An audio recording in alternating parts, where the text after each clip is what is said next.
శ్రావణ మాసం స్టార్ట్ అయింది కదా! ఇంకా ఇల్లు, పూజ సామాన్లు శుభ్రం చేసుకుంటూనే ఉంటాం కదా! అందుకే ఈరోజు నేను మా ఇంట్లో ఉన్న పూజ సామాన్లు క్లీన్ చేస్తున్నా. ఇలా శుభ్రం చేయడానికి మార్కెట్‌లో దొరికే ఏవి నేను యూజ్ చేయట్లేదు. మన ఇంట్లో ఉండే వాటి ఇంగ్రీడియెంట్స్‌తోనే క్లీన్ చేశాను. చాలా ఈజీగా చేసుకోవచ్చు.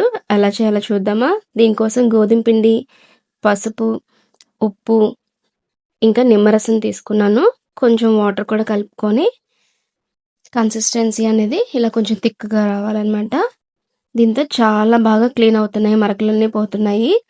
రాగి, ఇత్తడి వాటికి మీరు తప్పకుండా ట్రై చేయండి. మీకే డిఫరెన్స్ తెలుస్తుంది కదా వీడియోలో. ఇది మన అమ్మమ్మ కాలం నుంచి వస్తున్న ఒక సింపుల్ హోమ్ రెమెడీ లాంటిదే. పూజ సామాన్ల మీద ఉన్న మరకలు పోవడానికి ఇలా రుద్దితే బాగా శుభ్రంగా వస్తాయి.